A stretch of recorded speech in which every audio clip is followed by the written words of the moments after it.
Ça c'est moi. Et ça, c'est là où j'ai grandi. Des grandes plaines, de l'herbe, du verre, des animaux. Une vie de rêve pour un enfant, vous allez me dire. Puis, en plus de ça, ça a pas mal d'avantages.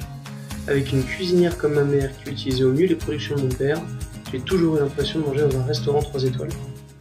Mais voilà, ça c'est les 18 premières années de ma vie.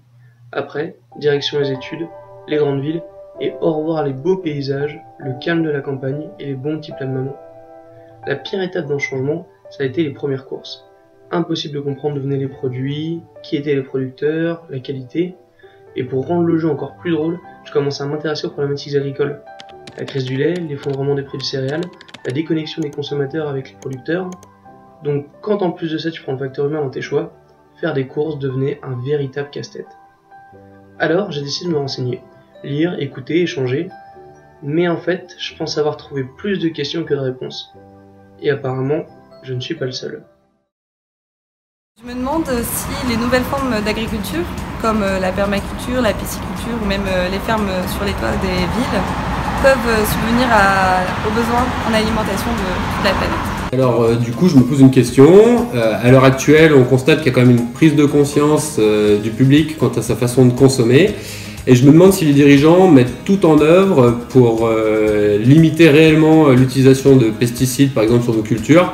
Et quelles solutions alternatives sont proposées? Aujourd'hui, on entend qu'il faut moins consommer de viande car c'est l'activité qui a le plus d'impact sur notre planète. Moi, personnellement, je ne me vois pas me passer de viande du jour au lendemain.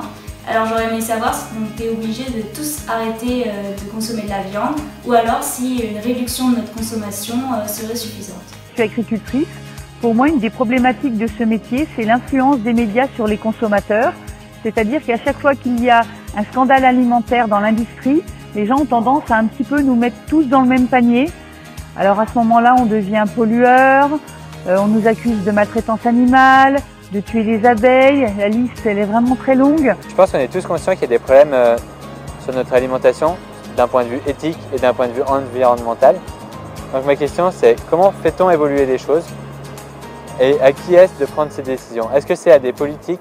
Est-ce que c'est à l'individu ou est-ce que c'est à des associations? Quand j'étais jeune, j'achetais des commissions, je savais ce que je prenais. Que maintenant, je ne sais pas où j'en suis. Il y a deux problématiques que j'ai envie de poser. Aujourd'hui, on entend souvent le gouvernement et même la population critiquer, donner des leçons sur les façons de produire des agriculteurs.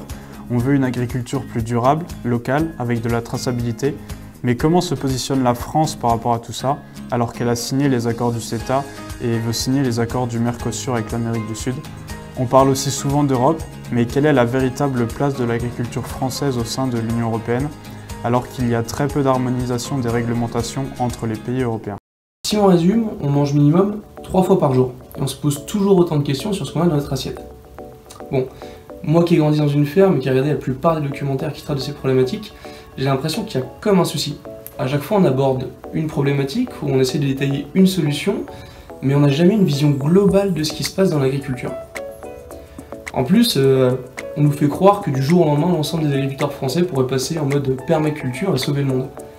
Alors que c'est dans ces documentaires que souvent on n'a même pas l'avis du mec qui est au cœur de ce problème, c'est-à-dire l'agriculteur. Du coup, je pense qu'on devrait demander son avis à tous les gens, à tous les acteurs de ce milieu. On devrait échanger avec eux, on devrait voir les problèmes qu'ils ont, les solutions qu'ils ont mis en place. Mais comment faire? Et c'est là que j'ai eu une idée. Partir à la recherche de ces réponses. Un tour de France en vélo de 112 jours, plus de 3000 km à parcourir pour aller à la rencontre de ceux et celles qui font l'agriculture d'aujourd'hui. Agriculture conventionnelle, biologique, agroforesterie, permaculture, les maraîchers, les vignerons, éleveurs, chercheurs, techniciens, ou encore écoles d'ingénieurs agronomes, ou même les coopératives. L'objectif est de rencontrer tous les acteurs de l'agriculture française et de comprendre avec eux leurs liens, leurs problématiques, leurs impacts et leurs solutions. Une aventure humaine placée sous le signe de l'échange. Chaque semaine, je partagerai avec vous une vidéo de 5 minutes pour que vous puissiez vous aussi répondre à ces questions et comprendre votre rôle dans ce système. Enfin, je voulais vous solliciter une dernière fois. En effet, ce projet va me coûter une petite somme d'argent, puisque même si je prévois d'être logé chez les personnes que je vais rencontrer, ça ne pourra pas toujours être le cas. Et puis il y a aussi du matériel acheté, que ce soit pour le vélo ou pour pouvoir réaliser les vidéos. Donc j'ai décidé pour cela de lancer une campagne de crowdfunding à laquelle vous pouvez participer juste ici. L'idée c'est de donner une petite somme d'argent. Merci encore à vous tous d'avoir regardé cette vidéo et puis à très bientôt.